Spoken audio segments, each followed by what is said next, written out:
The hospital's fluorescent lights hummed overhead as Elena Martinez stood frozen in the doorway of room 412, watching her husband of 6 years kiss another woman. Not a peck on the cheek. Not a friendly embrace. A deep, passionate kiss that spoke of familiarity and promises made in darkness. Marcus didn't see her. He was too focused on the blonde woman in his arms, Stephanie, his colleague from the law firm. The same Stephanie he'd been working late with for the past 8 months. The same Stephanie whose perfume Elena had smelled on his shirts. The same Stephanie he'd sworn was just a friend when Elena's gut had screamed otherwise. Elena's hand instinctively moved to her belly, 6 months pregnant and suddenly feeling heavier than ever. The baby kicked, as if sensing her mother's distress, and Elena forced herself to breathe through the wave of nausea that had nothing to do with morning sickness. She'd come to the hospital for a routine checkup with Dr. Patricia Chen, her OBGYN. The appointment had run long, and she'd texted Marcus to let him know she'd be delayed meeting him for lunch. His response had been immediate: "No worries, babe. Take your time. I'm stuck at the office anyway." Except he wasn't at the office. He was here, in this hospital, kissing another woman who was lying in a hospital bed with her leg in a cast. Elena must have made a sound, a gasp, a sob, something, because Marcus suddenly jerked away from Stephanie and turned toward the door. His face went through a remarkable transformation: shock, panic, calculation, and finally, poorly concealed annoyance. "Elena," he said, his voice tight. "What are you doing here?" What was she doing here? In the hospital where she'd just had her prenatal appointment. Where she'd told him she'd be. "I had my checkup," Elena said quietly, her voice steadier than she felt. "Dr. Chen wanted to discuss the baby's development. Remember? I told you this morning." Marcus had the decency to look uncomfortable, but only for a moment. "Right. I forgot. How did it go? How did it go?" As if she'd just walked in on him having coffee with a coworker, not kissing his mistress in a hospital room. Stephanie sat up straighter in the bed, wincing as she adjusted her casted leg. Up close, she was even more beautiful than Elena had imagined during all those sleepless nights of suspicion. Blonde hair that looked professionally highlighted, even in a hospital gown. Perfect makeup despite her injury. A diamond tennis bracelet that probably cost more than Elena's car. "You must be Elena," Stephanie said, her voice honey-sweet with an undercurrent of triumph. "Marcus has told me so much about you." Elena felt something cold settle in her chest. "Has he?" "Steph had an accident," Marcus said quickly, moving away from the bed and toward Elena. She fell down the stairs at her apartment. Broke her leg in 2 places. "I came to check on her because we have that big case coming up and you needed to kiss her to discuss legal strategy." Elena's voice was still quiet, but there was steel underneath now. Marcus flushed. "Elena, don't make a scene.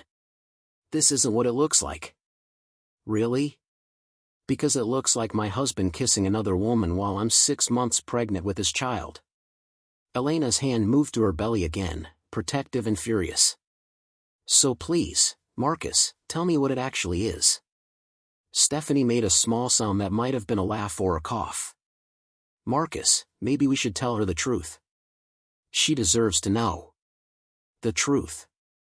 Elena felt the world tilt beneath her feet. Marcus shot Stephanie a look that Elena couldn't interpret, then turned back to his wife.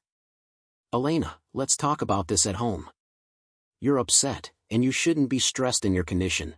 Don't you dare use my pregnancy to manipulate me right now," Elena said, her voice rising for the first time.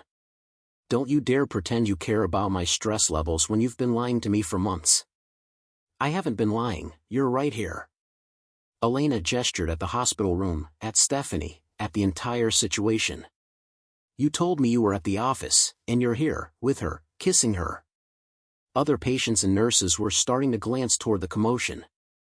Marcus grabbed Elena's arm and tried to steer her into the hallway. "Don't touch me," Elena said, jerking away from him. "Mrs. Martinez?"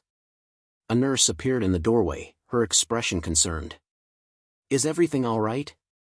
"Everything's fine," Marcus said smoothly, switching on the charm that made him successful in courtrooms. My wife is just upset. Pregnancy hormones, you know how it is. The nurse looked at Elena, ignoring Marcus entirely. Ma'am, do you need assistance? Elena wanted to scream yes, she needed assistance, she needed someone to explain how her perfect marriage had become this nightmare. But instead, she shook her head. I'm fine. I'm leaving. Elena, wait, Marcus started, but she was already walking away, her sensible pregnancy flats squeaking on the linoleum floor as she headed toward the elevator. She made it to the parking garage before the tears came.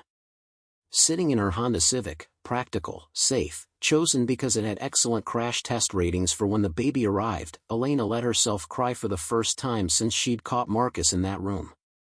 6 years of marriage. 6 years of believing they were building something together. 6 years of trusting him when he said he had to work late, had to take weekend calls from clients, had to attend firm events where spouses weren't invited. 6 years of being a fool. Her phone buzzed. Marcus, of course. Elena, we need to talk. Come home. She stared at the message, then typed back, I am home. You're the one who needs to come back. If you want to talk, you know where to find me. She drove to the small house in Silver Lake they'd bought 3 years ago. The house where she'd imagined raising their child, building a life, growing old together. Every room held memories that felt poison now. The nursery she'd been decorating for the past month, pale yellow walls, carefully chosen furniture, tiny clothes already washed and folded, felt like a museum to her naivety. Elena sat in the rocking chair they'd found at an estate sale, running her hands over the smooth wooden arms, and tried to make sense of what happened next. She could leave. Pack a bag, take the car, drive to her brother's house and never look back. Except where would she go? Diego lived in a one-bedroom apartment barely big enough for himself, and while he'd welcome her in a heartbeat, she couldn't impose on him with a baby on the way. Her parents had retired to Arizona, and she couldn't burden them with this. Her friends were scattered across the country, building careers and lives that didn't have room for a pregnant woman fleeing a failed marriage. And what about money? Elena worked part-time as a translator, a job she'd taken specifically because it allowed flexibility for when the baby came. Marcus was the primary earner, the successful attorney with the corner office and the six-figure salary. The prenup. God, the prenup Marcus had insisted on before they got married. His family had money, not wealthy, but comfortable, and his mother had pushed for legal protection. Elena had signed it without really reading it, too in love and too trusting to imagine she'd ever need to know what it said. Her phone rang.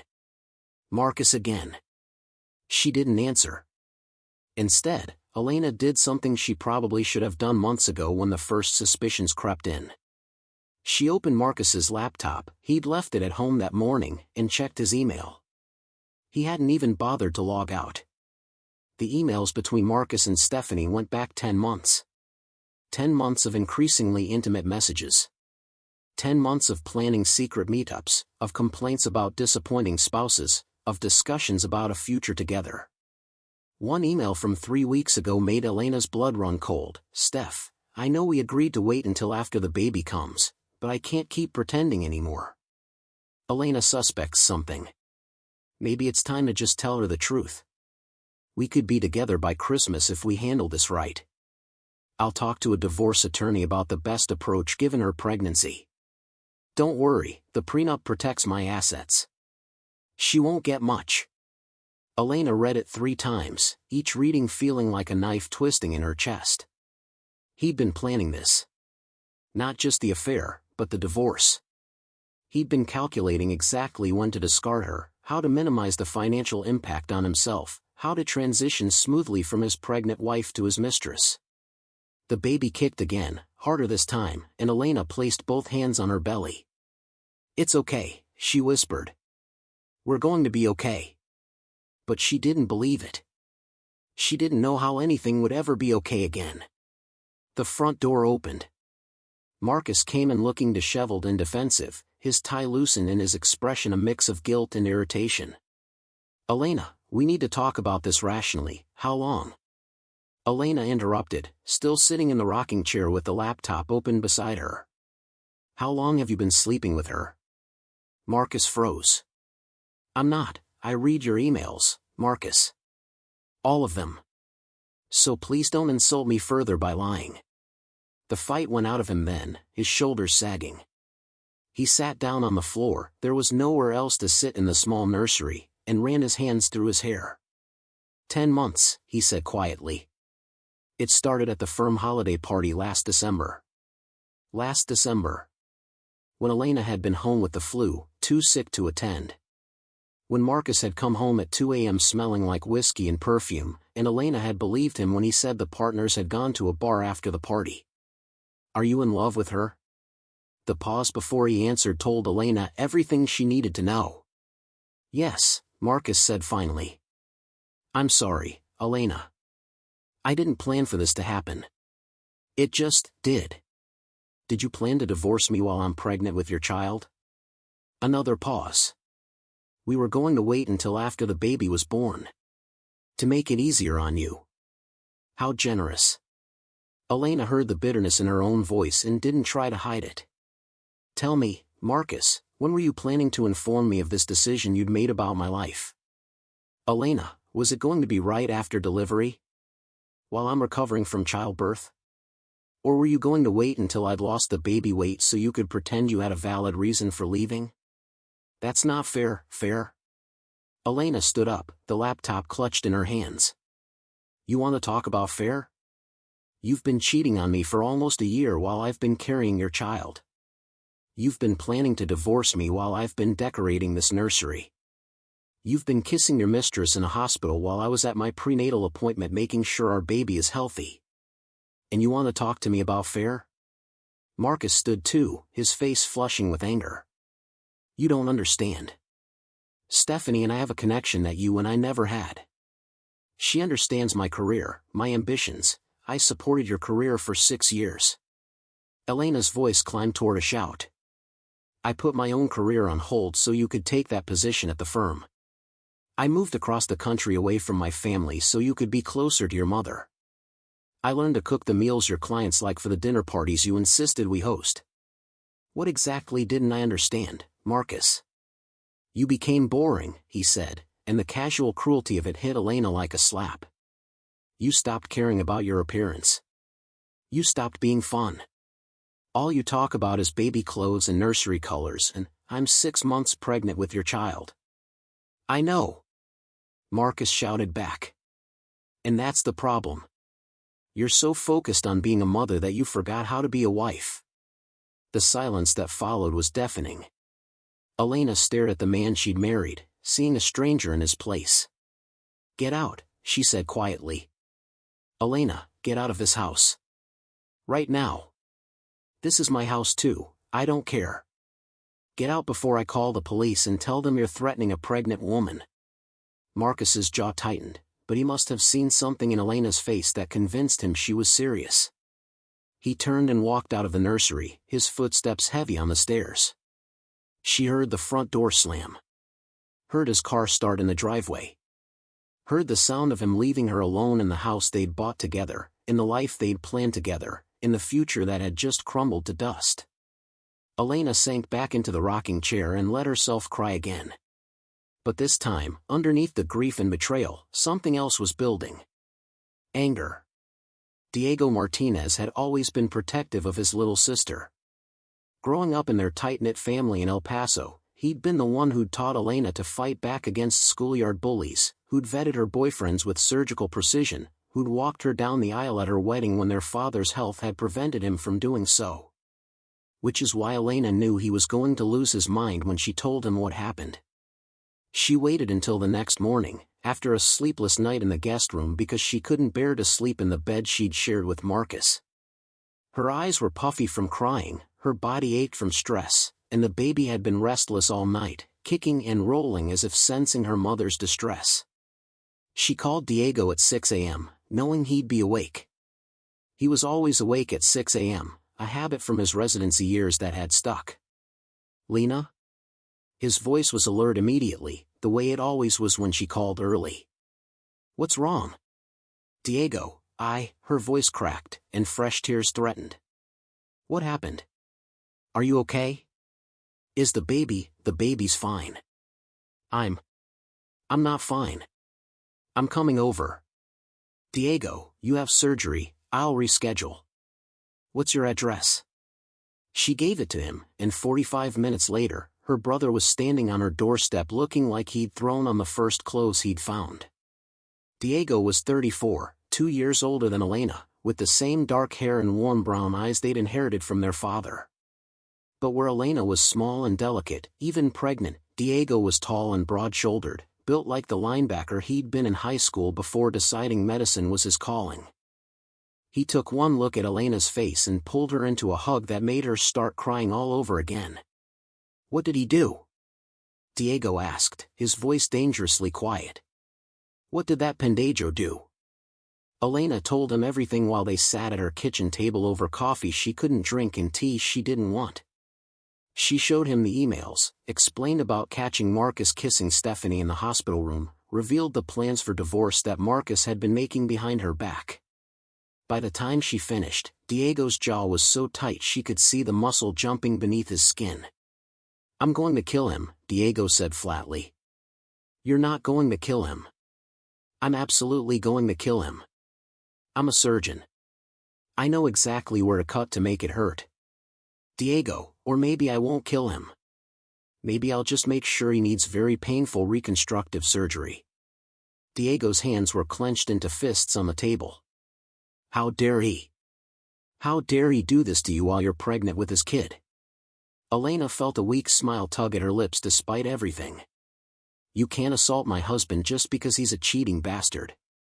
"Soon-to-be ex-husband," Diego corrected. "And watch me. I need you to be rational right now. I need help figuring out what to do next, not bail money." Diego took a deep breath, visibly forcing himself to calm down. Okay.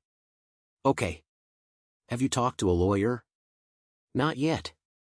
I was going to look into it today." "Don't bother with just any lawyer. I'll call Maria Reyes. Remember her? We went to school together. She's one of the best family law attorneys in the city." Diego was already pulling out his phone. "She'll tear Marcus apart in court." "Diego, I can't afford, you're not paying." "I'm paying. This is non-negotiable, Lena." He looked at her with fierce love. "You're my sister. You're carrying my future niece or nephew. That bastard doesn't get to walk away from this without consequences. The prenup, fuck the prenup. Maria will find a way around it. Trust me." Elena did trust him. Diego had been her rock her entire life, and he'd never let her down. "There's something else," Diego said after a moment, his expression thoughtful. "You said this happened at Presbyterian Hospital?" "Yes." "Why?" "Because I'm on staff at Presbyterian. I'm one of the senior cardiothoracic surgeons." A slow smile spread across Diego's face, and it wasn't a nice smile. "Which means I have access to the hospital's patient database. This Stephanie woman, what's her last name?" "Winters. Stephanie Winters." Diego pulled out his phone and started typing. "Let's see what we can find out about Ms. Winters and her mysterious accident." "Diego, isn't that illegal?" "I'm not looking at her medical records. Just confirming she's actually a patient and seeing which doctor is treating her." Completely above board. He scrolled through his phone, then let out a soft whistle. Well. Stephanie Winters, admitted yesterday evening with a compound fracture of the left tibia and fibula. Scheduled for surgery tomorrow morning. Surgery? Yep. Orthopedic surgery to repair the breaks and install hardware. Diego's smile grew wider. "You want to know who's performing the surgery?" "Who?" "Dr. James Mitchell. One of the best orthopedic surgeons at Presbyterian. Also one of my best friends." Diego looked up at Elena. "We play racquetball every Thursday." Elena felt something shift in her chest. "What are you thinking?" I'm thinking that I might need to have a conversation with Jim about his patient's visitors. Specifically, about limiting them to immediate family only. For her health and safety, of course. Can't have random people coming in and out of a surgical patient's room, potentially exposing her to infection. You can do that? I can suggest it. Strongly. Jim trusts my judgment. Diego's expression turned serious. Elena, I know this probably sounds petty, but right now, you need every advantage you can get. Marcus thinks he holds all the cards because he has money and a fancy prenup. But he's made a critical mistake. What's that? He underestimated you. And more importantly, he forgot that your big brother is a surgeon at the same hospital where his mistress is laid up with a broken leg. Diego reached across the table and squeezed Elena's hand. I'm not saying we should do anything unethical or illegal. But I'm saying that maybe it's time Marcus learned that actions have consequences. Elena thought about the emails, about Marcus's casual dismissal of their marriage, about his plans to divorce her right after she gave birth. She thought about the nursery she'd decorated with such hope, about the future she'd imagined for their child, about 6 years of her life that had apparently meant nothing to him. Tell me what you're thinking, she said quietly. Diego leaned forward. I'm thinking that Marcus has gotten very comfortable thinking he's untouchable. I'm thinking he's parading his affair around my hospital like he has every right to be there. And I'm thinking that maybe it's time someone reminded him that he's not as powerful as he thinks he is. How? Leave that to me. You focus on taking care of yourself and the baby. I'll handle Marcus. Diego's smile was sharp enough to cut. He wants to play games? He has no idea who he's playing with. After Diego left, Elena felt something she hadn't felt since yesterday, hope. Not hope that her marriage could be saved, that ship had sailed, but hope that maybe, just maybe, she wouldn't be completely destroyed in the divorce. She spent the rest of the day researching her options, reading articles about divorce during pregnancy, trying to understand what the prenup actually meant for her financial future. The more she read, the more depressed she became. In California, prenuptial agreements were generally enforceable unless they were unconscionable or procured through fraud or coercion. Elena's prenup had been drafted by one of Marcus's law firm colleagues, reviewed by his mother's attorney, and presented to Elena 3 weeks before their wedding. She'd signed it without fully understanding it, too trusting and too in love to imagine she'd ever need its protection. According to the prenup, Elena would get nothing from Marcus's earnings during the marriage. The house would be his. The cars would be his. Everything except her personal belongings and whatever money she'd earned herself would be his. She'd be left with approximately $15,000 in savings, her translation work didn't pay much, and a baby to support.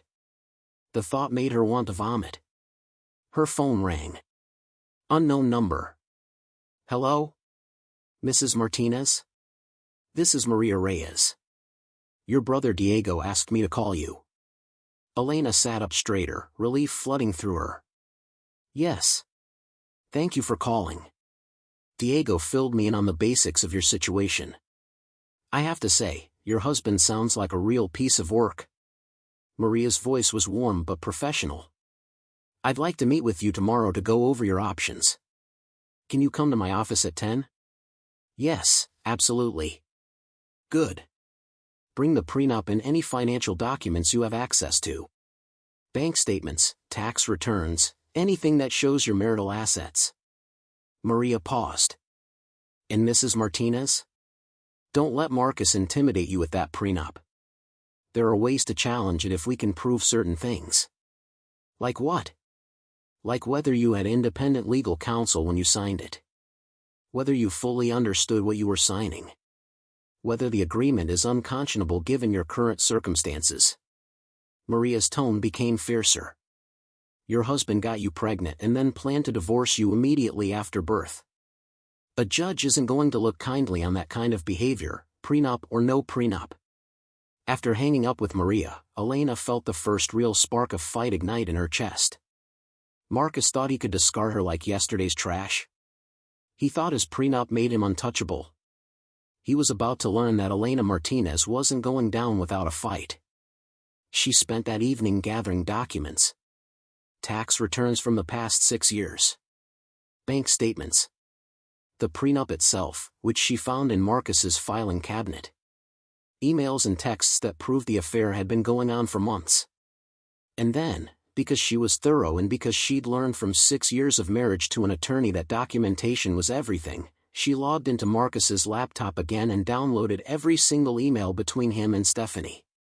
Every single one. Including the ones where they discussed how to hide their relationship from Elena. The ones where they planned weekend getaways while Marcus told Elena he was at legal conferences. The ones where Stephanie complained about having to be the other woman and Marcus promised her it would all be worth it soon. Elena saved everything to a thumb drive and made 3 backup copies. One for herself, one for Maria Reyes, and one for Diego, just in case. She was sitting at the kitchen table organizing her evidence when Marcus came home at 10 p.m. He looked tired and defensive, his tie already loosened and his briefcase heavy in his hand. "We need to talk," he said. "Yes, we do." Marcus sat down across from her, and Elena could see him slipping into lawyer mode. Calculated. Strategic. Ready to negotiate. "Elena, I know you're upset. Upset doesn't begin to cover it, Marcus. But we need to discuss this like adults. For the baby's sake. Don't you dare use our baby as a shield for your behavior."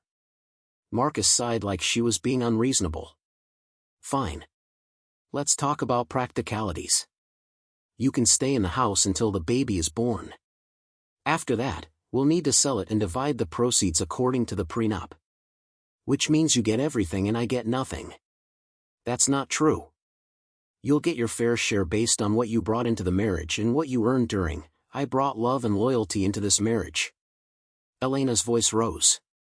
"I brought 6 years of supporting your career and hosting your dinner parties and moving away from my family so you could be close to yours.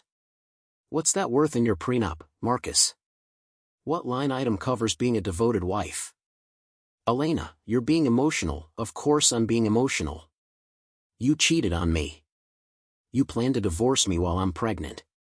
You've been lying to me for 10 months.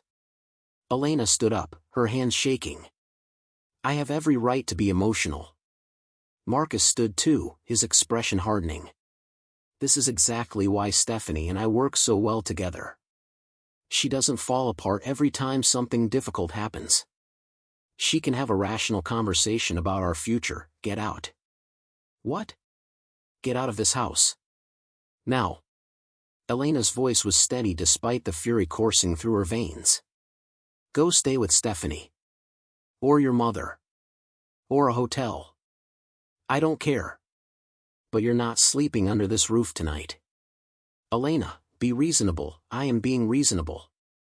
The alternative is me calling the police and telling them you're harassing a pregnant woman. Is that what you want? A police report to add to the divorce filing?" Marcus grabbed his briefcase, his face flushed with anger. "Fine. I'll stay somewhere else. But we're going to have to deal with this eventually, Elena. You can't hide from reality." "I'm not hiding from reality. I'm facing it head-on." Elena met his gaze without flinching. "You're the one who's been living in a fantasy world where you can cheat on your pregnant wife without consequences. That ends now." After Marcus left, Elena called Diego. "He's gone," she said when her brother answered. "Good. Did he try to threaten you?" "Just lawyer talk. Nothing specific." Elena sat down heavily, exhaustion washing over her. "I have a meeting with Maria Reyes tomorrow. She'll take good care of you." Diego paused. "How are you really doing, Lena?" "I don't know. Angry. Scared. Tired." Elena placed a hand on her belly, feeling the baby move. "But I'm not broken." "He didn't break me, Diego." "Of course he didn't. You're a Martinez. We don't break." She could hear the pride in her brother's voice.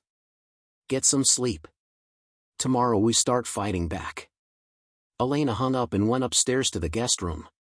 She couldn't face the master bedroom yet, couldn't bear the thought of sleeping in the bed she'd shared with Marcus. But as she lay in the dark, feeling her baby move and listening to the house settle around her, Elena made herself a promise.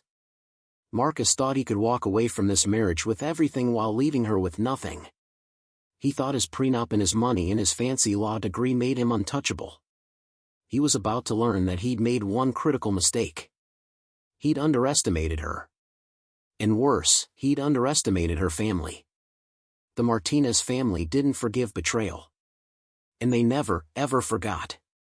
Stephanie Winters lay in her hospital bed the next morning, scrolling through her phone and feeling satisfied with how things were progressing. The surgery was scheduled for 2 p.m., and Marcus had promised to be there when she woke up. Her leg hurt like hell, but it was worth it. The fall down her apartment stairs had been genuinely accidental. She'd been rushing to answer Marcus's call and missed a step, but it had turned into an unexpected opportunity. Nothing brought a man running like a damsel in distress. And Marcus had certainly run. He'd shown up at the emergency room within an hour of her call, had held her hand during x-rays, had kissed her so tenderly that Stephanie knew she'd won. Elena might be pregnant with his child, but Stephanie had his heart. And his heart was what mattered. Her phone buzzed. A text from Marcus, at the office dealing with some things. "We'll be there before your surgery. Love you." Stephanie smiled and texted back, "Love you too. Can't wait to start our life together." Because that's what would happen. Marcus would divorce Elena, maybe wait until after the baby was born to avoid looking like a complete monster, and then he and Stephanie would be free to be together openly. She'd already started imagining their life, the gorgeous house they'd buy together, the dinner parties they'd host for his law firm colleagues, the trips to Europe and the Caribbean. She'd be the wife of a successful attorney. Not just a wife, but the right kind of wife. Beautiful, sophisticated, ambitious. The kind of woman who enhanced a man's career rather than dragging it down. Not like Elena, with her frumpy clothes and her pregnancy weight and her boring conversations about baby names and nursery decorations. A nurse came in to check her vitals, the third one that morning. This one was older, with kind eyes and gentle hands. "How are you feeling, honey?" "Okay. Nervous about the surgery. Dr. Mitchell is excellent. You're in good hands." The nurse adjusted Stephanie's fore. "You'll be asleep before you know it, and when you wake up, your leg will be all fixed. Will I have visitors after? I mean, is there a limit? Usually we restrict visitors to immediate family for the first few hours post-op, gives you time to recover without too much stimulation." The nurse smiled. "But once you're more alert, we can accommodate other visitors if you're feeling up to it. Immediate family only." That meant Marcus wouldn't be able to stay with her after surgery. Stephanie frowned. "What about she paused. She couldn't exactly call Marcus her boyfriend when he was still married. "What about close friends? We try to be flexible, but Dr. Mitchell will make the final call based on your condition." The nurse patted her shoulder. "Don't worry, dear. You'll have plenty of time for visitors once you're feeling better." After the nurse left, Stephanie texted Marcus again. "They're saying only family can visit after surgery. Can you talk to them? I don't want to be alone." His response took several minutes. "I'll see what I can do." At 1:30, an orderly came to wheel Stephanie to pre-op. The anxiety she'd been keeping at bay suddenly surged. She'd never had surgery before. Never been put under anesthesia. What if something went wrong? "Everything okay?" the orderly asked, noticing her distress. "Just nervous. Totally normal. Dr. Mitchell does this surgery all the time. You'll be fine." In the pre-op area, the anesthesiologist came to explain the process. Then Dr. Mitchell himself appeared, a kind-looking man in his 50s with graying hair and a reassuring smile. "Ms. Winters, I'm Dr. Mitchell. I'll be performing your surgery today. Nice to meet you." Stephanie tried to sound calm. "The procedure should take about 2 hours. We'll be installing a metal rod and some screws to stabilize the fracture. You'll need to stay off the leg for at least 6 weeks, then we'll start physical therapy. He pulled up a chair. Any questions? Will it hurt? After, I mean? You'll have pain, yes, but we'll manage it with medication. The first few days will be the worst, then it should gradually improve. Dr. Mitchell made a note on his tablet. I see here that you don't have any family listed as emergency contacts. Is there someone we should call after the surgery? Stephanie hesitated. Her parents lived in Ohio and they weren't close. Her sister hadn't spoken to her in 3 years after a fight about money. She had friends, but no one she'd want to burden with post-surgery care. My boyfriend will be here, she said. Marcus Morrison. He's an attorney. Something flickered across Dr. Mitchell's face, too quick for Stephanie to identify. I see.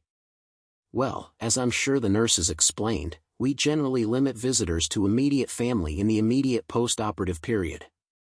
But we can make exceptions on a case-by-case basis. Please, Stephanie said. I don't have family nearby. Marcus is all I have. Dr. Mitchell studied her for a long moment, and Stephanie had the uncomfortable feeling of being weighed and measured. I'll make a note that Mr. Morrison can visit once you're stable in recovery. But understand that your comfort and healing come first. If at any point I feel visitors are impeding your recovery, I'll restrict access. Understood? Yes. Thank you, Dr. Mitchell. After he left, Stephanie texted Marcus with shaking hands. Doctor says you can visit after surgery. Love you. The anesthesia hit like a wave, pulling her under before she could read his response. When Stephanie woke up, the world was fuzzy and her mouth tasted like cotton. Her leg felt like it was made of lead and fire simultaneously. Easy, Ms. Winters. A nurse's voice, calm and professional.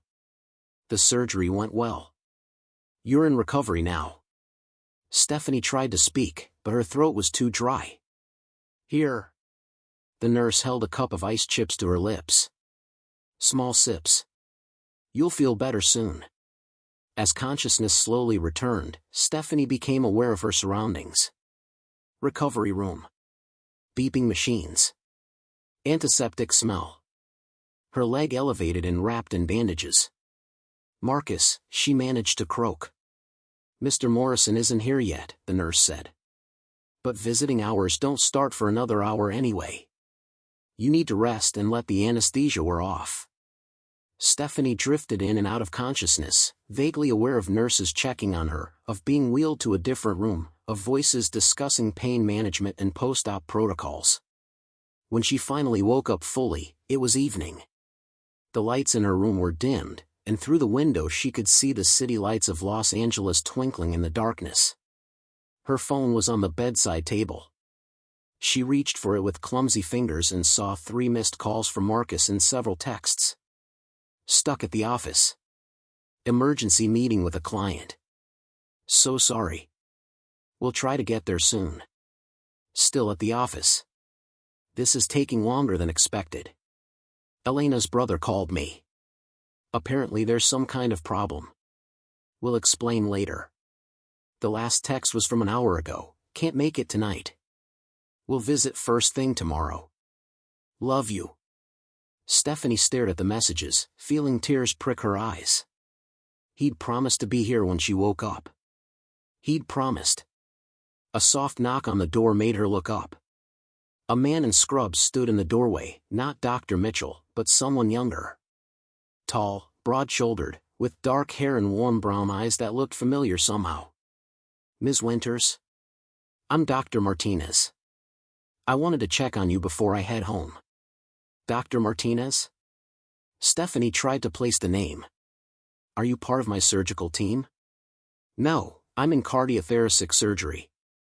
But I'm a friend of Dr. Mitchell's, and I like to check on his patients when I can. He entered the room, keeping a professional distance. How's your pain level? It's manageable. They gave me something. Good. That's good. Dr. Martinez pulled up a chair. I understand you don't have family nearby. No. My boyfriend was supposed to be here, but he got held up at work. Marcus Morrison, right? Stephanie felt a chill run down her spine. How did you know that? Because Marcus Morrison is married to my sister. The room tilted. Stephanie stared at this man, Dr. Martinez, Elena's brother, and felt the pieces clicking into place. The familiar eyes. The protective stance. The way he was looking at her with a mix of pity and judgment. I didn't, she stammered. Didn't know Elena had a brother who works at this hospital? Diego finished for her. Yeah, that's something Marcus probably should have mentioned. Dr. Martinez, I'm sorry, but I'm in pain and I'm tired and I really don't want to have this conversation. I understand. But here's the thing, Ms. Winters. Diego leaned forward, his voice quiet but intense. You're recovering from surgery in my hospital. Surgery that was performed by my friend. And you're involved with my pregnant sister's husband. Stephanie's hands trembled. This is inappropriate. You shouldn't be here, you're right. It probably is inappropriate. But you know what else is inappropriate? Sleeping with a married man while his wife is 6 months pregnant. Diego's eyes were hard. So let's talk about that, shall we? I think you should leave. I'll leave. But first, let me give you some information you might find useful. Diego stood up. Marcus Morrison has been telling you he's going to divorce my sister and marry you, right? That you two are going to have this wonderful life together? Stephanie didn't answer. Did he tell you about the emails? The ones where he discussed waiting until after Elena gives birth so he could minimize child support obligations? Did he mention his plan to claim she was mentally unstable due to pregnancy hormones so he could get primary custody? That's none of my business, it is your business, actually. Because everything Marcus has been telling you? It's all calculated to keep you around until he's ready to pull the trigger on the divorce. You're not special, Ms. Winters. You're convenient. Diego moved toward the door. And when he's done with you, when the next younger, prettier associate catches his eye, you'll be exactly where Elena is now. Wondering what happened to all those promises. Get out, Stephanie whispered, tears streaming down her face. Gladly. But one more thing. Diego paused in the doorway. If Marcus tries to visit you tomorrow, he's going to have some difficulty. Dr. Mitchell and I had a conversation about patient well-being and stress reduction. We both agreed that limiting visitors to essential personnel only would be best for your recovery. You can't do that, I absolutely can. I'm a senior surgeon at this hospital, and Dr. Mitchell trusts my medical judgment. Diego's smile was sharp. Get well soon, Ms. Winters. And maybe while you're recovering, think about whether you really want to build a life with a man who would abandon his pregnant wife. Because if he'll do it to her, he'll do it to you. After Dr. Martinez left, Stephanie lay in her hospital bed crying from pain and fear and the sudden, horrible realization that maybe she'd made a terrible mistake. Her phone buzzed. Marcus, missing you. Can't wait to see you tomorrow. Stephanie stared at the message, then turned her phone face down on the bedside table. For the first time since this affair started, she wondered if Diego Martinez was right. Maria Reyes's office was located in a glass tower in downtown Los Angeles, with floor-to-ceiling windows that offered stunning views of the city. Elena sat in the reception area, trying not to feel intimidated by the obvious wealth and success on display. Mrs. Martinez? A woman in her 40s appeared in the doorway. She was striking rather than beautiful, with short dark hair and sharp, intelligent eyes. I'm Maria Reyes. Please, come in. Maria's office was just as impressive as the reception area, with modern furniture and a massive desk covered in neat stacks of legal documents. Framed degrees from Stanford Law School hung on the walls, along with articles featuring Maria in various legal publications.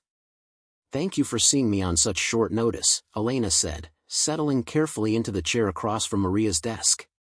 Of course. Diego is one of my oldest friends. When he called me about your situation. Maria shook her head. Let's just say I'm very motivated to help you. They spent the next hour going over Elena's marriage, the affair, the prenup, and Marcus's plans for divorce. Maria took notes in a leather-bound notebook, occasionally asking clarifying questions, her expression growing progressively more disgusted.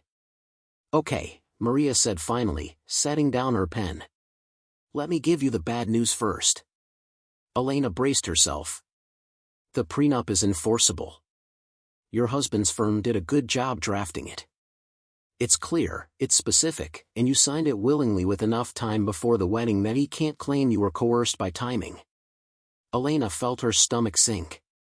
"But," Maria continued, holding up a hand, "there are some interesting loopholes we can exploit. First, did you have independent legal counsel review the prenup before you signed it?" "No. Marcus said it was standard and that I didn't need a lawyer for something so simple." Maria's smile was sharp. "That's a problem for him. California law strongly recommends that both parties have independent counsel review prenuptial agreements. Without that, we can argue you didn't fully understand what you were signing. Is that enough to invalidate it?" "Possibly. But we have something even better." Maria pulled out her laptop and started typing. "You said Marcus has been having this affair for 10 months? "Yes." "And you have proof?" "Emails, texts, witnesses." "I have everything. Hundreds of emails. Screenshots of texts. And I saw them together at the hospital." "Perfect. Because California is a no-fault divorce state, which normally means infidelity doesn't affect asset division. But," Maria's smile grew wider, "it absolutely affects things when one spouse has been using community property to fund an affair." Elena leaned forward. "What does that mean?"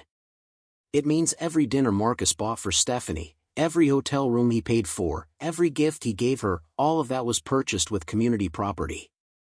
Money that belonged to both of you." Maria pulled up a document. "In California, we call that breach of fiduciary duty.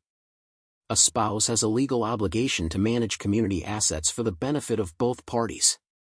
Using that money to fund an affair violates that duty. So I can get that money back? Better. We can argue that his breach of fiduciary duty was so egregious that the court should award you a greater share of the community property than the prenup specifies." Maria started making notes. "If we can prove he spent substantial amounts on the affair, and I'm betting we might be able to get the prenup set aside entirely based on fraud." For the first time in 2 days, Elena felt genuine hope. "There's more," Maria continued. "You're pregnant. The court will take that into account when determining custody and support. Even with a prenup, Marcus can't avoid child support obligations. And given his income..." She pulled up some calculations. "We're looking at significant monthly payments." "How significant?" "Based on California's child support calculator and what Diego tells me about Marcus's salary. Probably around $5,000 to $6,000 a month, at minimum." Elena's eyes widened. "That much?" "That much. And that's just baseline support. We can also argue for medical expenses, childcare, education expenses, all of which Marcus will have to contribute to regardless of the prenup." Maria leaned back in her chair. "Mrs. Martinez, may I call you Elena?" "Please." "Elena, your husband made a critical miscalculation. He assumed that prenup made him untouchable. But prenups can't eliminate child support obligations, and they can be challenged when there's evidence of fraud or coercion. And waging an expensive legal battle while trying to minimize what he pays you. That's going to cost him far more than just giving you a fair settlement would have. So what do we do? First, we file for divorce immediately. We don't wait for Marcus to do it on his timeline. We take control of the narrative." Maria started pulling up documents on her computer. "Second, we file a motion to set aside the prenup based on lack of independent counsel and breach of fiduciary duty. Third, we document every single expense Marcus made in connection with his affair and demand reimbursement from his separate property." Can we really do all that? Not only can we will. And here's the beautiful part, Marcus is an attorney. He knows exactly how expensive litigation can get. He knows that fighting us in court could cost him hundreds of thousands in legal fees. Which means Maria's smile was predatory. He's going to want to settle. And when he comes to us asking for settlement terms, we're going to have all the leverage. Elena felt something fierce and hot blooming in her chest. What kind of settlement are we talking about? I'm thinking we push for 50% of the community property, full child support, and Marcus covering your legal fees. Plus a lump sum payment to compensate for the affair-related expenses. Maria typed quickly. We're going to argue that you gave up career opportunities to support his legal career, that you moved away from family at his request, that you built his success as much as he did. Will that work? It will if we present it right. And trust me, Elena, I know how to present a case. Maria looked up from her computer. Your husband wanted to play hardball? Fine. We'll show him what hardball actually looks like. They spent another hour going over strategy and timelines. Elena signed a retainer agreement, paid for by Diego, who'd wired the money that morning, and Maria promised to have the divorce papers filed by end of business day. As Elena was leaving, Maria called after her. One more thing. Has Marcus tried to access any of your joint accounts or credit cards since you found out about the affair? I don't think so. Why? Because you need to protect yourself financially. Today. Right now. Maria handed Elena a business card for a bank. Go here and open a new account in your name only. Transfer half of whatever is in your joint accounts, not more than half, exactly half. Then cancel any credit cards where he's the primary holder and you're just an authorized user. Is that legal? Absolutely. Those are community assets. You have every right to access them. But if you don't act now, Marcus might freeze you out. Maria's expression was serious. He's a lawyer, Elena. He knows all the tricks. Don't let him use them on you. Elena left the office feeling like she'd just suited up for battle. And in a way, she had. The bank was her first stop. She transferred exactly half of their joint savings, $47,382.16, into a new account with only her name on it. Then she went home and started the process of canceling credit cards and changing passwords on their shared accounts. She was in the middle of changing her email password when Marcus came home. He looked haggard, his suit rumpled and his tie askew. For a moment, Elena almost felt sorry for him. Then she remembered Stephanie's face in that hospital room and the feeling evaporated. We need to talk, Marcus said. Yes, we do. Sit down. Marcus sat at the kitchen table, and Elena handed him a folder. What's this? Divorce papers. I filed this afternoon. Elena kept her voice steady. You're being served officially tomorrow, but I wanted to give you a heads up. Marcus opened the folder, his expression cycling through shock, anger, and calculation in rapid succession. You filed? Elena, I told you we should handle this amicably, like you handled your affair amicably? Like you handled planning to divorce me right after I give birth amicably? Elena crossed her arms. No, Marcus. You don't get to control the timeline on this. You wanted a divorce? You've got one. On my terms. Your terms? Marcus's laugh was bitter. Elena, we have a prenup. You don't get to dictate terms. Actually, according to my attorney, I do. That prenup you're so proud of? It might not be worth the paper it's printed on. That's ridiculous. I had it drafted by experts who forgot to advise me to get independent legal counsel. Experts who didn't account for you using community property to fund an affair. Elena felt a surge of satisfaction at the way Marcus's face paled. Did you really think I wouldn't find a good lawyer? Did you think I'd just roll over and accept whatever you decided to give me? Elena, let's be reasonable. I am being reasonable. I'm asking for exactly what I'm entitled to under California law. 50% of the community property, full child support, and reimbursement for every dollar you spent on Stephanie Winters. That's insane, is it? Because my attorney seems to think it's perfectly reasonable. Elena leaned against the counter, feeling stronger than she had in months.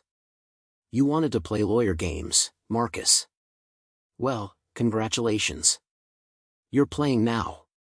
Marcus stood up, his face flushed with anger. You know what your problem is, Elena? You think you can win this. But you can't. I have resources you can't even imagine, and I have something you don't have. Truth on my side.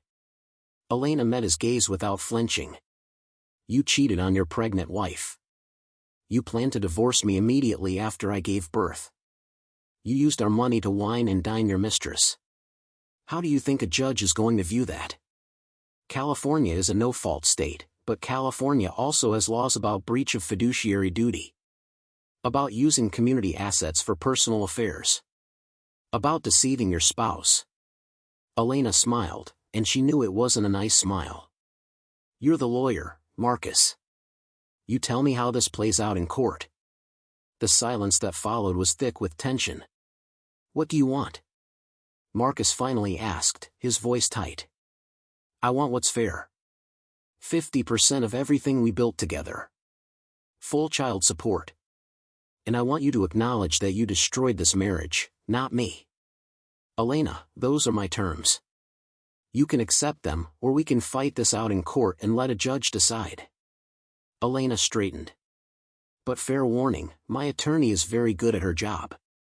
And she really doesn't like men who cheat on their pregnant wives. Marcus grabbed his briefcase and headed for the door. You're going to regret this. The only thing I regret is wasting 6 years on a man who didn't deserve me. Elena called after him. Enjoy sleeping in a hotel, Marcus. Or at your mother's.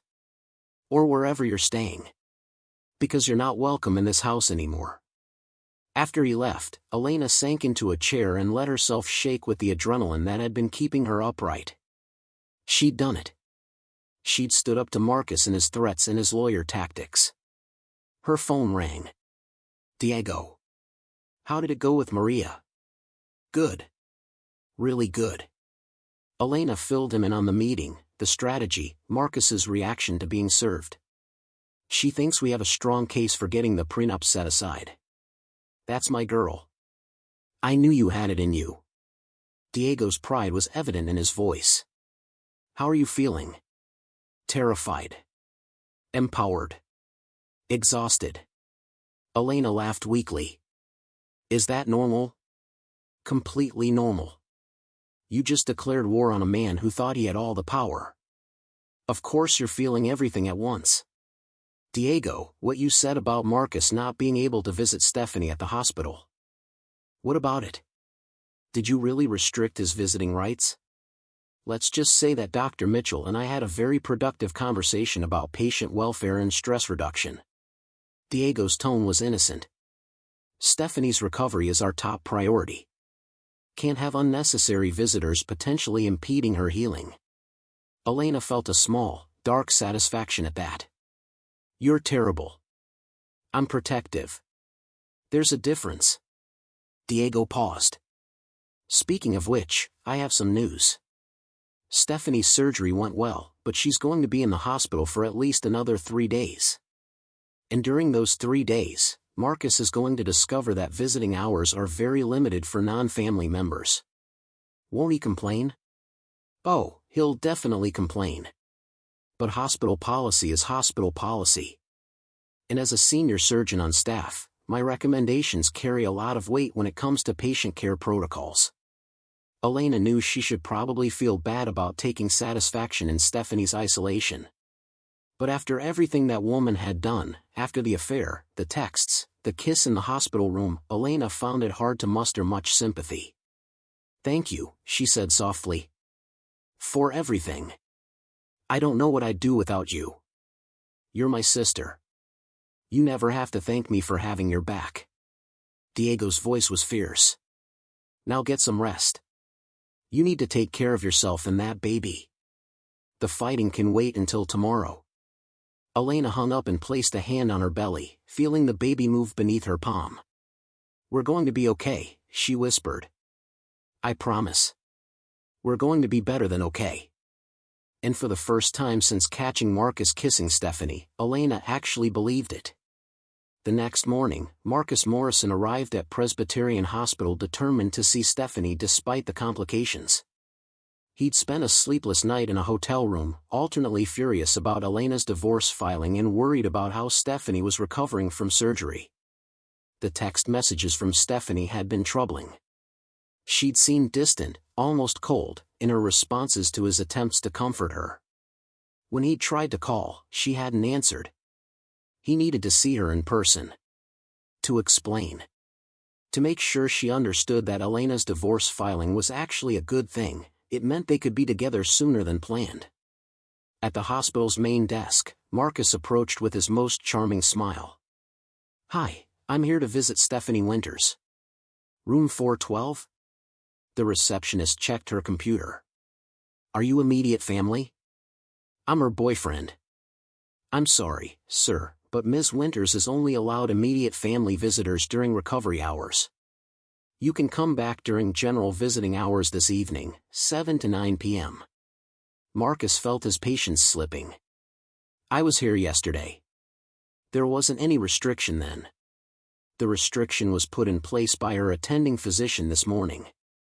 For her welfare and recovery. The receptionist's smile was professionally apologetic but firm. "I'm sorry, but those are the rules. Can I speak to her doctor then?" "Dr. Mitchell?" "Dr. Mitchell is in surgery. But if you'd like to leave a message." "No. I'll come back this evening." Marcus turned away, frustration coursing through him.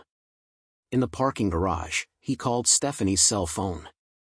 It went straight to voicemail. "Steph, it's me. They're not letting me visit until tonight. Something about hospital policy and recovery restrictions. I don't know what's going on, but I'm worried about you. Please call me when you get this. I love you." He sat in his car, debating his next move. The divorce papers from Elena were sitting in his briefcase, an unwelcome reminder that his life was spiraling out of his control. He pulled them out and read through Maria Reyes's demands with growing disbelief. 50% of community property. Full child support. Reimbursement for affair-related expenses. Breach of fiduciary duty claims. This was exactly the kind of aggressive litigation tactics he would have used on an opponent. Seeing them deployed against him by Elena, quiet, accommodating Elena, felt like a slap in the face. His phone rang. His mother. "Marcus, I just heard the news. Elena filed for divorce?" "Yes, Mother. She did." "Well, it's about time. Now you can move forward with your life properly." Linda Morrison had never particularly liked Elena. "When can we meet this Stephanie girl?" "That's complicated right now. She's in the hospital recovering from surgery." "Surgery? What happened?" Marcus explained about Stephanie's fall, the broken leg, the surgery. His mother made appropriate sympathetic noises, but he could hear the calculation in her voice. "Marcus, dear, I hope you're being careful about how you handle this situation. You don't want Elena's lawyers to use this girl against you in the divorce proceedings. It's a bit late for that. Elena already knows about Stephanie." "Oh, Marcus."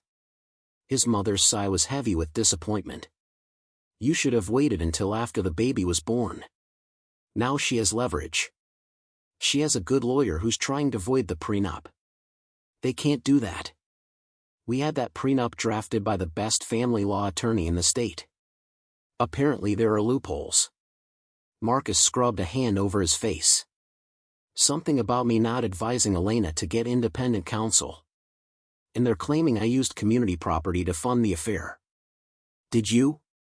"I took Stephanie to dinner a few times. Bought her some gifts. It was hardly. Using community property for an extramarital affair is exactly the kind of thing that can void a prenup, Marcus. You should know that." His mother's voice turned sharp. "How much did you spend on this woman?"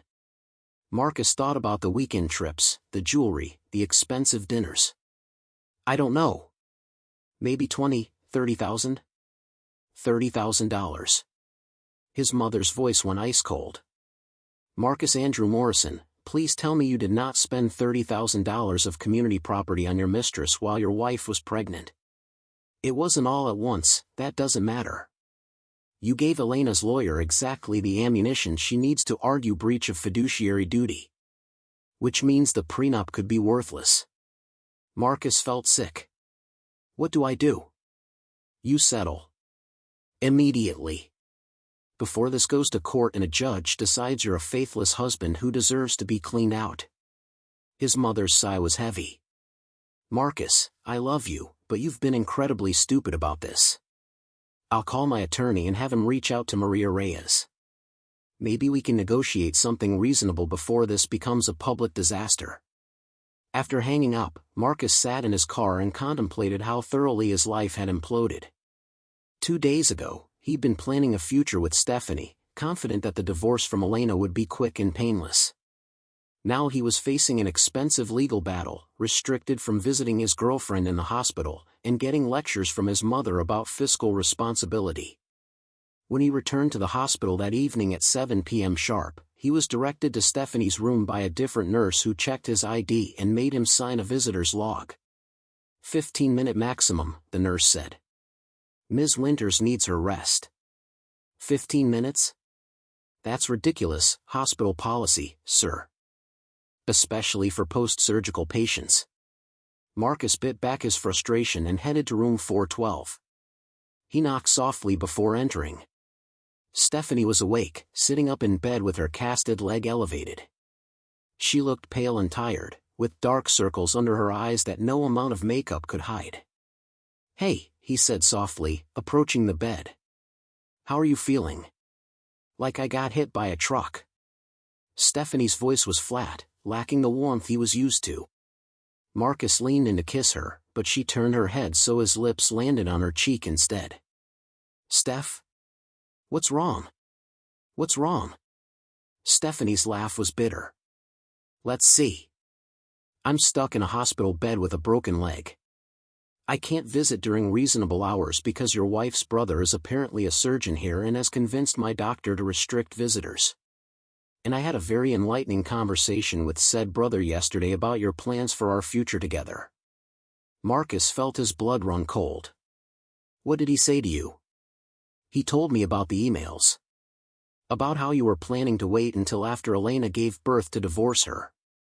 About how you were going to claim she was mentally unstable to get custody. Stephanie's eyes were hard.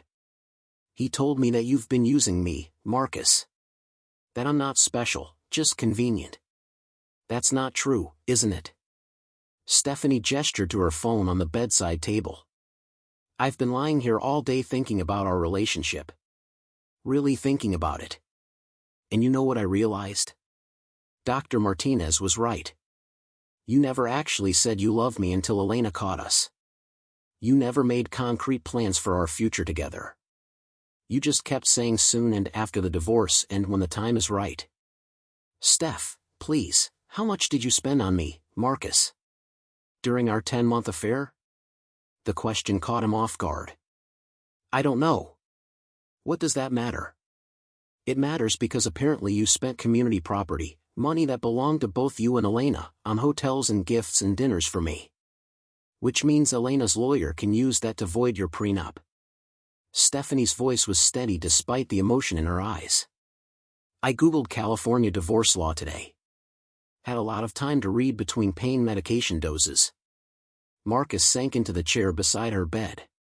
Everything I did because I love you. You love the idea of me. Young, ambitious, impressed by your success. Stephanie looked away. But Dr. Martinez asked me a question that I can't stop thinking about. If you do this to Elena while she's pregnant with your child, what's to stop you from doing it to me when the next younger, prettier associate comes along? I would never. You already did, Marcus. You already did it to Elena. Stephanie wiped at her eyes. I've been the other woman in this relationship, telling myself it was different because we had something special. But Elena probably thought she had something special with you too. Until she didn't. Stephanie, please, just listen. The door opened and a nurse entered. Time's up, Mr. Morrison. Ms. Winters needs to rest. Just 5 more minutes, hospital policy is 15 minutes. You've had 17. The nurse's smile was polite but immovable. You can come back tomorrow during visiting hours. Marcus looked at Stephanie, desperate to make her understand. But she'd turned her face away, and he could see tears streaming down her cheeks. I love you, he said quietly. That's real, Steph. No matter what Elena's brother told you, what we have is real. Please go, Stephanie whispered. I need to think. Marcus left the room feeling like he'd lost something important, though he couldn't quite articulate what. In the hallway, he nearly collided with a tall man in scrubs, Dr. Martinez, according to his ID badge. Elena's brother looked at Marcus with cold contempt. Mr. Morrison. How was your visit? You had no right to interfere, Marcus said, his voice tight with anger. What you said to Stephanie was completely inappropriate. What was inappropriate was you bringing your affair into my hospital. Diego's voice was quiet but intense. What was inappropriate was you kissing your mistress while my sister was 6 months pregnant with your child. This is between Elena and me. The second you started using hospital property to conduct your affair, it became my business too. Diego crossed his arms. And for the record, I didn't lie to Ms. Winters. I told her the truth about your plans, about your character, about what kind of man abandons his pregnant wife. If she's having second thoughts about you, maybe that's her common sense finally kicking in. You can't keep me from seeing her. Actually, as a senior surgeon with privileges at this hospital, I can make recommendations about patient care that other doctors tend to follow. Especially when those recommendations are in the patient's best interest. Diego's smile was sharp. Stephanie is recovering from major surgery. The last thing she needs is stress from complicated relationship drama. So yes, Mr. Morrison, I absolutely can and will limit your access if I believe you're impeding her recovery. Marcus wanted to argue, wanted to threaten, wanted to do something. But he was a lawyer, he knew when he was outmaneuvered. This isn't over, he said. You're right about that. The divorce proceedings are just getting started. Diego's expression turned fierce. And Mr. Morrison? You made a big mistake when you decided to hurt my sister. Because now you're not just fighting Elena. You're fighting the entire Martinez family. And we protect our own. Marcus walked out of the hospital feeling like the ground had shifted beneath his feet. Everything he'd planned, everything he'd worked toward, was crumbling. Stephanie was pulling away. Elena was fighting back. And he was trapped in a nightmare of his own making. His phone buzzed with a text from his attorney, "Talk to Maria Reyes. She's not backing down on demands. Recommends mediation before this gets uglier. Call me ASAP." Marcus sat in his car and stared at the message, understanding fully for the first time what he'd lost. He'd thrown away a woman who loved him for one who was already doubting him. He'd sacrificed a stable marriage for an affair that was falling apart. And he'd underestimated both Elena's strength and her family's protective fury. The realization settled over him like a shroud. He'd made the biggest mistake of his life, and there was no taking it back. 3 weeks later, Elena sat in Maria Reyes's conference room surrounded by financial documents and legal briefs, preparing for mediation with Marcus. The baby was due in 6 weeks, and Elena wanted this settled before she gave birth. Are you ready? Maria asked, reviewing their strategy one more time. As ready as I'll ever be. The mediation was being held in a neutral location, a law office downtown that neither Marcus's firm nor Maria's firm had connections to. A retired judge, Patricia Chen, no relation to Elena's OBGYN, would facilitate the discussion. Marcus arrived with his attorney, Mitchell Stevens, and his mother, Linda Morrison. He looked thinner than Elena remembered, with dark circles under his eyes that suggested sleep was as elusive for him as it had been for her. They sat on opposite sides of a long conference table, and Elena felt the weight of their broken marriage in the space between them. Judge Chen opened the mediation with standard remarks about good faith negotiation and the benefits of settlement. Then she turned to Maria. Ms. Reyes, why don't you outline your client's position? Maria opened her file. Mrs. Martinez is seeking dissolution of her marriage based on irreconcilable differences, with the following terms: 50% of all community property, full child support per California guidelines, spousal support for 36 months while she reestablishes her career, and reimbursement for funds Mr. Morrison spent on his extramarital affair. That's outrageous, Linda Morrison interrupted. They have a prenup, Mrs. Morrison, you're not a party to these proceedings, Judge Chen said gently but firmly.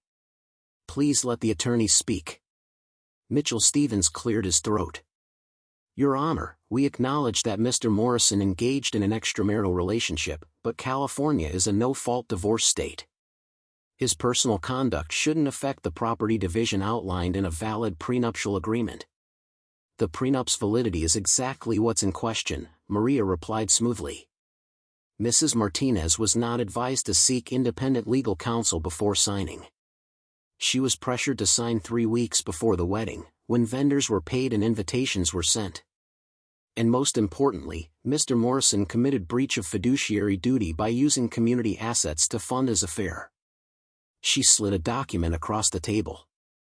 We've documented $32,000 in expenditures directly related to Mr. Morrison's relationship with Stephanie Winters. Hotel rooms, jewelry, dinners, weekend trips.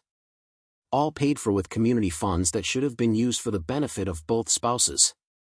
Marcus shifted uncomfortably in his chair. Additionally, Maria continued, we have email evidence showing that Mr. Morrison planned to divorce Mrs. Martinez immediately after she gave birth, specifically to minimize his child support obligations and to claim she was mentally unstable due to postpartum hormones. Those emails were private, Marcus started. Those emails show intent to defraud the court and abuse the legal process, Maria interrupted. They demonstrate that Mr. Morrison viewed his marriage as a business transaction and planned to use his legal knowledge to exploit his wife's vulnerable position. Judge Chen looked at Mitchell Stevens. Do you have a response to these allegations?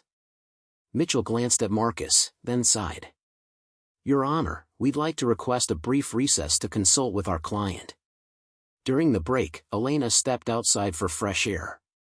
Diego had texted earlier asking how it was going, and she sent him a quick update. They're rattled. Maria is destroying them. When they reconvened, Mitchell Stevens had a proposal. We're prepared to offer Mrs. Martinez the following: 30% of community property, child support per guidelines, and 24 months of spousal support. Not acceptable, Maria said immediately. My client is entitled to 50% under California law. The prenup is void due to lack of independent counsel and breach of fiduciary duty. The prenup is valid, then let's go to court and let a judge decide. Maria's smile was sharp. I'm happy to present our evidence to a jury. I'm sure they'll be very sympathetic to a pregnant woman whose husband spent $32,000 on his mistress. The negotiation went on for hours. Back and forth, offers and counteroffers, Judge Chen mediating with patient professionalism. Finally, as afternoon turned to evening, Marcus spoke directly to Elena for the first time. What do you really want? He asked, his voice tired. Beyond the money and the settlement terms. What do you actually want from this? Elena looked at the man she'd married 6 years ago and felt a strange mix of sadness and clarity. I want our child to have a father who takes responsibility for his choices, she said quietly. I want to be able to support myself and my baby without being dependent on someone who doesn't respect me. And I want to know that when this is over, I can move forward with my life without looking back. I never meant to hurt you, Marcus said. But you did. You hurt me terribly. Elena placed a hand on her belly. But I'm not doing this for revenge, Marcus. I'm doing this because I deserve better than what you gave me. And our child deserves better than a father who would plan to minimize his obligations before she's even born. The silence that followed was heavy with unspoken regrets. Final offer, Mitchell Stevens said.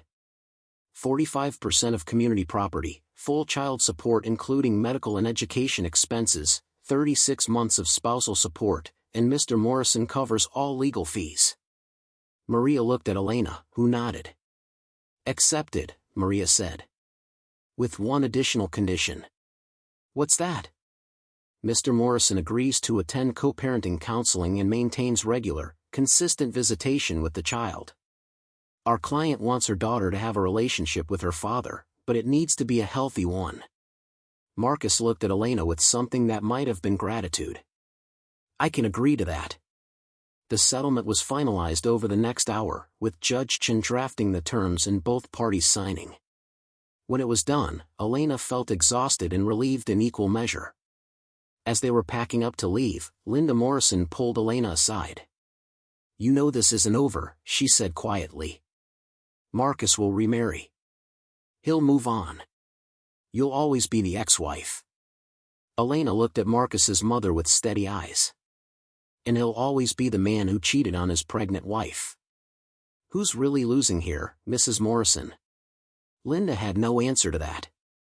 Outside, Diego was waiting in the parking garage, having driven over after finishing his shift at the hospital. How did it go? He asked, pulling Elena into a hug. We settled. 45% of community property, full child support, 3 years of spousal support, and he pays all legal fees. Diego let out a low whistle. Maria is good. She really is. Elena leaned against her brother, feeling the exhaustion of the past weeks catching up with her. It's over, Diego. It's really over. The divorce is over. But your life is just beginning. Diego squeezed her shoulder. You're going to be okay, Lena. Better than okay. What happened with Stephanie? Elena asked. Is she still at the hospital? She was discharged 2 weeks ago. Went back to Ohio to stay with family during her recovery. Diego's expression was carefully neutral. Apparently she and Marcus aren't together anymore. She called it off from her hospital bed. Elena felt a small, dark satisfaction at that news, though she tried not to let it show. Does that make me a bad person? Being glad his relationship fell apart? It makes you human. Diego opened the car door for her. Come on. Let's get you home. You need rest. 6 weeks later, Elena gave birth to a healthy baby girl she named Sophia. 7 pounds, 3 ounces, with dark hair in her mother's eyes. Marcus was there for the birth, as they'd agreed during the settlement. He held his daughter for the first time with tears streaming down his face, and Elena saw genuine regret in his expression. She's beautiful, he whispered. Thank you, Elena. For letting me be here. She deserves to know her father, Elena replied. Despite everything, I want her to have that. Diego stood in the corner of the hospital room, watching over his sister and new niece with protective vigilance. Later, when Marcus had left and Sophia was sleeping in her bassinet, he sat beside Elena's bed. How are you feeling? Tired. Sore. Happy. Elena looked at her sleeping daughter. She's perfect, Diego. Absolutely perfect.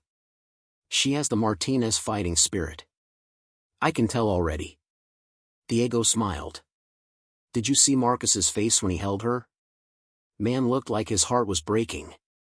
Good, Elena said simply. Maybe it'll teach him something about consequences. 3 months later, Elena received an invitation to Stephanie Winters's engagement party. To a corporate attorney in Ohio, someone she'd apparently dated before moving to Los Angeles. Elena threw the invitation away without a second thought. 6 months after that, she started her own translation business, using part of the settlement money to establish an office and hire 2 employees. Within a year, she was making more money than she had working part-time, and she had the flexibility to care for Sophia herself. Marcus maintained regular visitation, every other weekend and 1 evening a week. He was awkward at first with fatherhood, but he was trying, and Elena gave him credit for that. Diego remained a constant presence in both their lives, the doting uncle who spoiled Sophia ruthlessly and supported Elena through every challenge of single motherhood. 2 years after the divorce was finalized, Elena was at a coffee shop near her office when she ran into Marcus. He was with a woman, attractive, professional, around his age, and he introduced her as Jennifer, his girlfriend. Elena, this is Jennifer. Jennifer, this is my ex-wife, Elena. "It's nice to meet you," Elena said, meaning it. "You too. Marcus speaks very highly of you." Jennifer seemed genuine, without the calculation Elena had seen in Stephanie. After they left, Elena realized something important: she felt nothing. No jealousy, no pain, no regret. Just a mild curiosity about who Marcus was becoming after everything that had happened. That evening, she told Diego about the encounter. "And," her brother prompted, "how did you feel?" "Free," Elena said simply. "I felt free." 3 years after catching Marcus kissing Stephanie in that hospital room, Elena Martinez stood in her own office. The translation business had expanded to a second location, and looked at the photos on her desk. Sophia at 3 years old, all dark curls and bright smile. Diego holding Sophia at the zoo. Elena's parents visiting from Arizona, her mother's eyes bright with pride. She'd built a life from the ashes of her broken marriage. A good life. A life where she was respected, valued, and loved. Marcus had thought he could discard her like she was nothing, like their marriage meant nothing, like she had no resources or options. But he'd forgotten one crucial thing: Elena Martinez was stronger than he'd ever given her credit for. And she had a family who would go to war for her without hesitation. The story of Marcus Morrison and Stephanie Winters became something of a cautionary tale in legal circles: the attorney who'd cheated on his pregnant wife and lost everything in the divorce. The mistress who'd realized too late that a man who would betray his wife would betray anyone. But for Elena, it was more than a cautionary tale. It was the story of how she'd found herself again. How she'd discovered that being underestimated could be the greatest gift, because it meant people never saw you coming when you finally decided to fight back. And fight back she had. With intelligence, with strategy, with the support of a brother who happened to work at exactly the right hospital at exactly the right time. The universe, Elena thought, had a strange sense of justice. And sometimes, just sometimes, the people who deserved it most found themselves on the receiving end of exactly what they'd earned.